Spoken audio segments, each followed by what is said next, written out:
tous. Bon, tout d'abord, je voudrais dire merci à Madame Brossetti ainsi qu'aux équipes des éditions du Moniteur pour leur soutien sans faille à ce projet dès son commencement.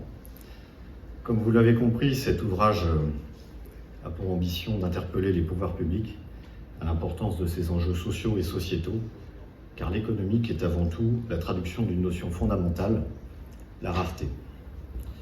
Je commence donc par saluer l'importante présence des députés et des sénateurs, ainsi que leurs collaborateurs, à cet événement qui leur est profondément dédié. Quelques exemplaires sont à votre disposition.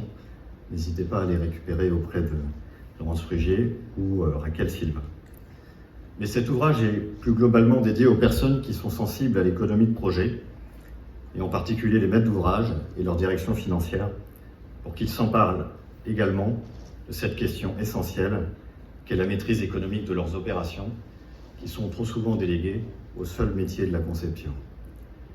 L'OPQTech a été créé il y a plus de 60 ans à l'initiative des fédérations professionnelles, l'ensemble des fédérations professionnelles, afin d'identifier les professionnels compétents dans ce domaine. Pour des raisons d'indépendance, la grande majorité des voix a été donnée aux maîtres d'ouvrage et au pouvoir public, ce qui nous confère un rôle et une responsabilité différentes de celles des représentations professionnelles. À ce titre, je salue la présence de la plupart des représentants des organisations professionnelles.